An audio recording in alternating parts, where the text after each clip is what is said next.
तुझं खरंच या मुलीवर प्रेम आहे का नरसिंहावर सूड उगवण्यासाठी तू हे लग्न केलंस? नाहीये माझं प्रेम अमृतावर. तुम्ही पोहोचण्याच्या आधी थोडाच वेळ मी तिकडे पोहोचले होते. ह्याचं काहीतरी होणार याची कल्पना सुद्धा नव्हती आम्हाला. मी अमृताशी लग्न केलंय कारण अमृतावर माझा खूप जीव आहे मामा. तुम्ही जे काय बोलताय ते मला सगळं कळतंय, पण या सगळ्या गोष्टी आपल्या तत्वात बसणाऱ्या नाहीयेत. तुम्हा कोणावरती माझा आता विश्वासच उरलेला नाही. साहेब, कमिशनर साहेबांशी बोलणं झालंय. आज 12 वाजता भेटतील ते तुम्हाला. वा, ठीक आहे. तुम्ही निघालात तरी चालेल, बोलवीन मी तुम्हाला नंतर. ठीक आहे. साहेब, आत्याबाईंचा फोन आला होता मला. काही सांगितलं नाहीत ना तिला तुम्ही? नाही, तसं काहीच बोलणं झालं नाही. तेवढं एक चांगलं केलं तुम्ही. नाही तर हे सगळे ऐकून तिला तिथे काही झालं तर काय घ्या साहेब, किंवा कोणास ठाऊक, या सगळ्या प्रकरणाला तिचीच फूस असावी. साहेब असं का बोलताय तुम्ही? का? आज कितीतरी दिवसांनी इतकं स्पष्ट आणि खरं बोलण्याची हिंमत करतोय मी. आणि तुम्हाला एवढं आश्चर्य का वाटलंय वाकणीस? तुम्हाला तर चांगलंच माहिती आहे आत्याबाईंना जमतात या सगळ्या गोष्टी, नाही का? आणि तिलाही फार सोस होता त्या मुलाचं आणि अमृताचं लग्न लावून देण्याचा. त्यामुळे उद्या जर मला कोणी सांगितलं की या सगळ्या प्रकाराला तिचीच संमती होती तर मला आश्चर्य नाही वाटणार. साहेब, तुम्ही कोणालाही कितीही बोल लावा, पण आत्याबाईंना कोणाचा इतका पुळका येण्याची गरज नाही वाकणीस. निघा तुम्ही, बोलावेन मी तुम्हाला नंतर.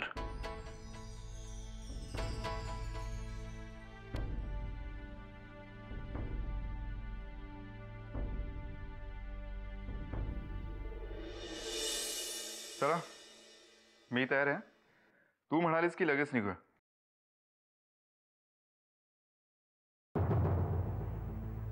अमृता, अगं तुझ्याशी बोलतोय मी. हो. रेडी निघायचं?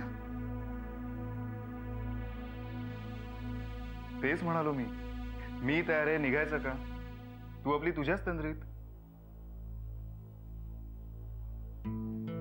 काय झालं अमृता? हा, काही नाही. अरे जनरल. नाही अमृता, तुझ्या चेहऱ्यावरून तरी तसं वाटत नाहीये.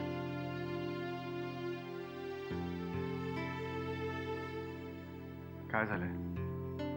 काही प्रॉब्लेम आहे का?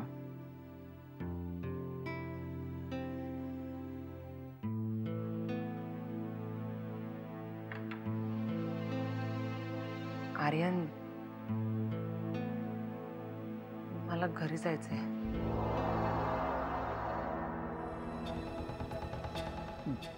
घरी? पण का? नाही म्हणजे तुला जायचं असेल तर जा, पण काही काम आहे का? मला आईचा आशीर्वाद घ्यायचा आहे.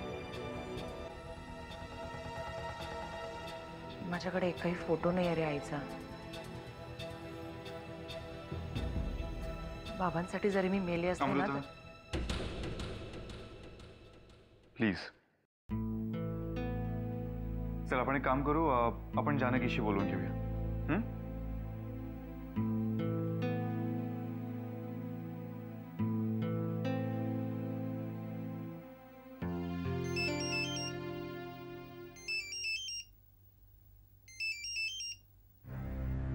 आर्यन, कसे आहात तुम्ही दोघं? मी मजेत आहे. आणि अमृता? अमृता घे, तिच्याशीच बोल.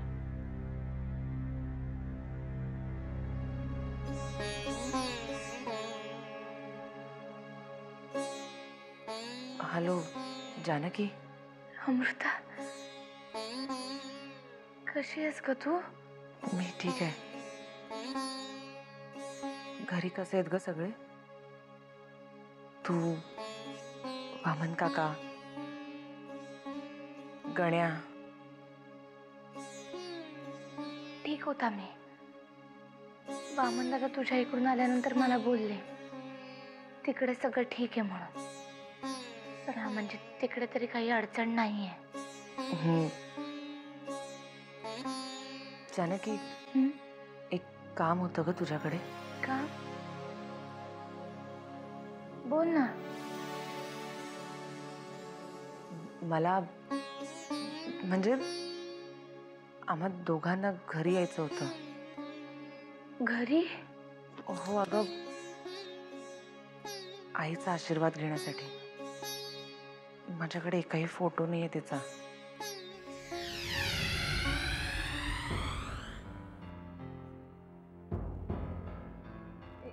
ये तू घरी. फक्त दुपारी ये, म्हणजे हे घरी नसतील. ठीक आहे, येतो. ये, मी तुझी वाट पाहते. Okay, bye.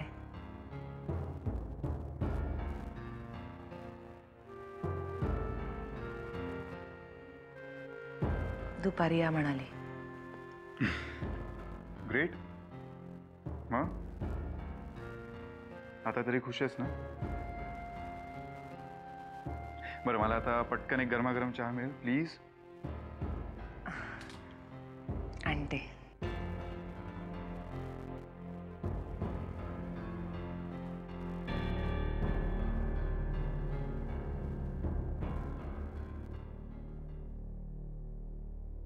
हे काय? घरात कोणतरी मेल्यासारखा चेहरा का केलाय तुम्ही? आणि ते कोणासाठी?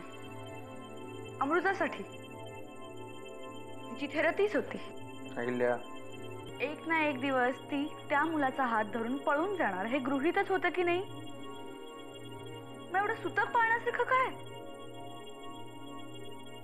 मी गप्प आहे तर मला गप्पच राहू दे. मला माझं तोंड उघडायला लावू नकोस. घ्या. जेव्हा गप्प राहायचं तेव्हा उड्या मारून मारून घर डोक्यावर घेतलं. मी म्हणाले होते ना तुम्हाला, त्या भानगडीत पडू नका, पण नाही. माझं ऐकणार तर तुम्ही कसले? आता बसा आंबट तोंड लांबट चेहरा करून. आली सोड ना, जे झालं ते झालं. तिला त्याच्याशी लग्न करायचं होतं, तिने केलं. त्यासाठी तू उगी जिजू नका बोलतेस. तुला काय करायचंय? तुला काय करायचंय? आम्हा नवरा बायकोंमध्ये नाक खुपसू नकोस. जिजू पण आपलं जे झालंय ते खूप आहे. ते निस्तरा आधी. तुम्ही उगाच तिला का बोलताय? हो बस. आणि एवढाच जर का तुला तुझ्या या बहिणीचा पुळका आला असेल ना, तिने जसं स्वतःच्या नवऱ्याला सोडलंय ना, तसंच मलाही सोडून जा.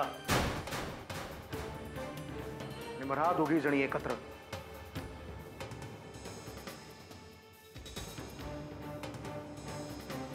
आमच्यात पडू नकोस.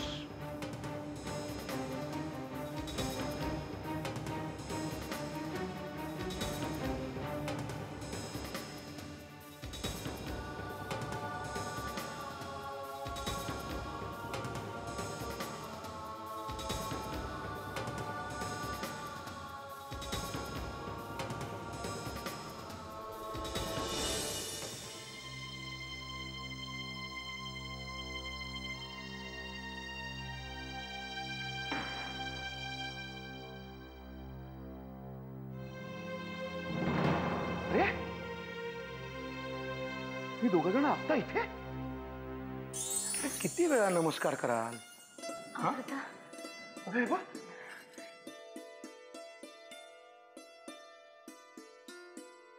कशी आहेस? बरी आहे. तुम्ही दोघे जण आत्ता इथे? अमृताला नर्मदा काकूंचा आशीर्वाद घ्यायचा होता. तिच्याकडे त्यांचा फोटोही नव्हता, म्हणून मी जानकीला फोन केला आणि तिनेच सांगितलं की दुपारच्या वेळी या. बरं झालं आत्ता आलात, दादा घरात नसताना. नाहीतर उगीच काहीतरी.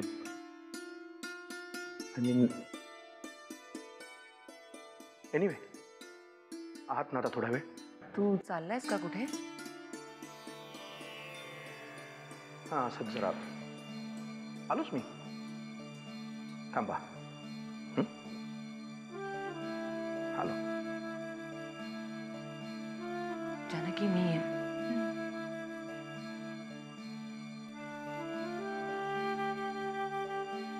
चल ना. जानकी,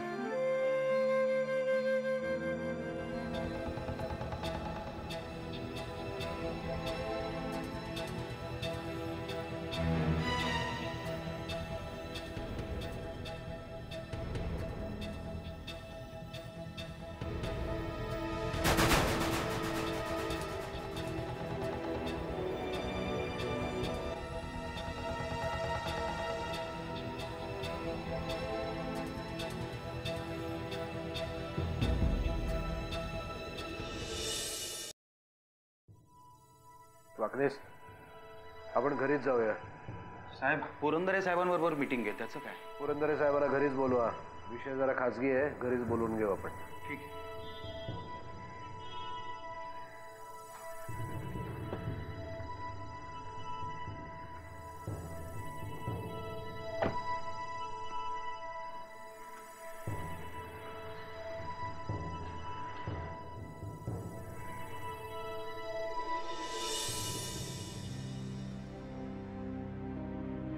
आई,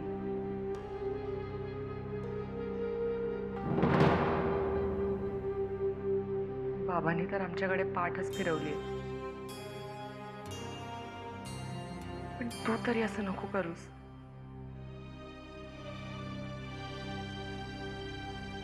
आम्हाला तुझ्या आशीर्वादाची गरज आहे. मला आशीर्वाद दे.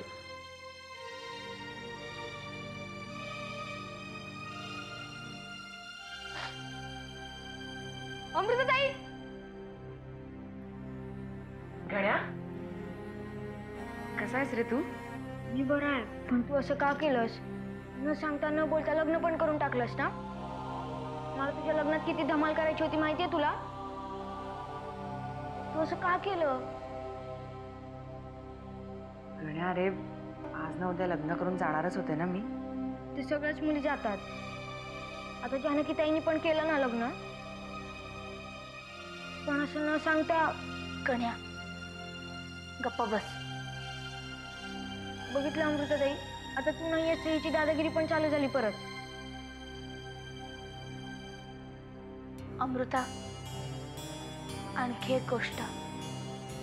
आत्याबाई इकडे येईपर्यंत त्यांच्या कानावर यातलं काही जाऊन द्यायला नको.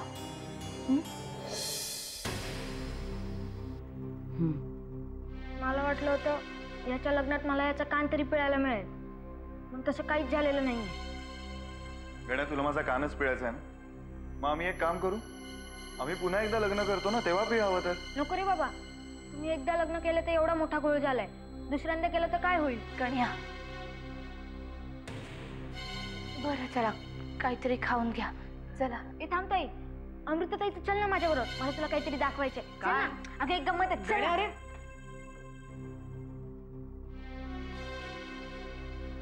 आर्यन, हे काय आहे आर्यन? 2 वाजता नेहमीच्या ठिकाणी भेट, मग बोलू आपण. पण प्लीज भेट. बोलणं खूप गरजेचं आहे जानकी.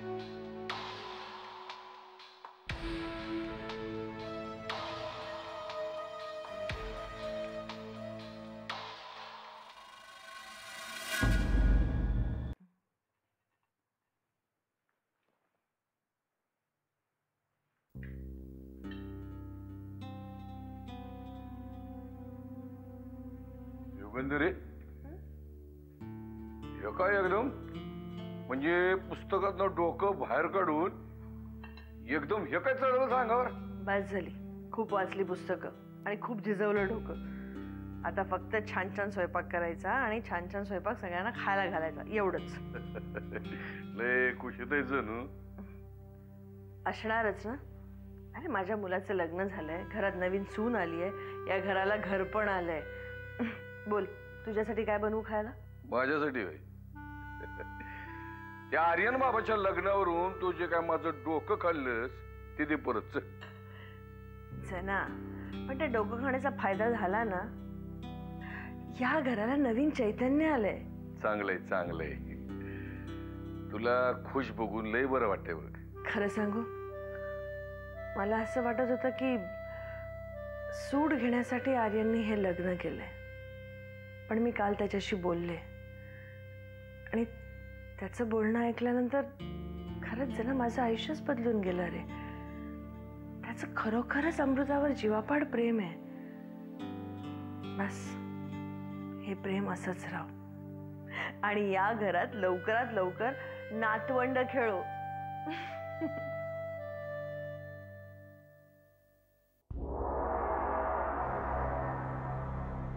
हाय हाय. कॉंग्रॅच्युलेशन्स. थँक्स.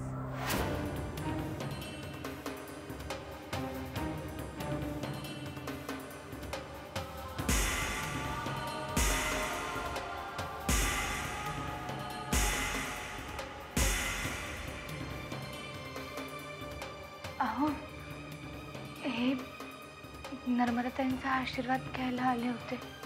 नर्मदेच्या नावाने दयेची भीक मागणार असतील तर ती सुद्धा मिळणार नाही ना. सांग तिला. भीक सुद्धा अशा माणसाकडे मागतात त्याची भीक द्यायची दानत असते. ज्या माणसाची स्वतःच्या मुलीला सोडवण्यासाठी पण पैसे द्यायची दानत नाहीये ना, त्याने भीक देण्याच्या गप्पा करू नये. अमृता, माझ्या घरात आलेला प्रत्येक अनोळखी चेहरा मला भिकाऱ्यासारखाच दिसतो. एक मिनिट. मी तुमच्या घरात नाही, माझ्या आईच्या घरात तिचा आशीर्वाद घेण्यासाठी आले. तिच्या वतीने सांगतो. चालती हो इथून. नरसिंह किल्लेदार, तुम्ही तुमच्या मुलीशी नाही तर माझ्या बायकोशी बोलता याचं भान ठेवा. तिचा चेहरा माझ्या मुलीसारखा दिसतो म्हणून एवढं तरी बोललो. तू मध्ये बोललास ना तर धक्के मारून बाहेर काढीन तुला. सरतापे आडनावाचं कुठलंच बांडगुळ माझ्या घराच्या परिसरात वाढू द्यायचं नाही मला. बाबा, आता मी सुद्धा सरतापे आहे हे विसरू नका. म्हणूनच सांगतो तुला. चालती हो. आता हा काय किंवा तू काय, दोघंही मला सारखेच. ठीक आहे. अहो असं काय करताय? निघालेच होते ना ते. मुळात प्रश्न हा आहे की हे दोघं इथे आलेच कसे. आत्ताच्या आत्ता गेटवर जाऊन सांग, हे दोन चेहरे मला पुन्हा घराच्या आवारात दिसता कामा नयेत. Out out.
तोंड बंद ठेव तुझा.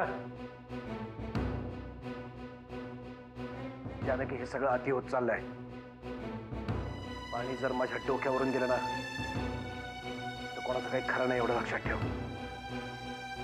तुम्ही मला हवं तर वाटतं तसं बोला, पण मी काय म्हणते ते निदान ऐकून तरी घ्या. माहितीये मला सगळं, काही सांगण्याची गरज नाही. फक्त मी एकच सांगून ठेवतोय, पुन्हा जर ते दोघं माझ्या घरात मला दिसले तर आधी तुझा जीव घे. आणि नंतर त्या दोघांचाही.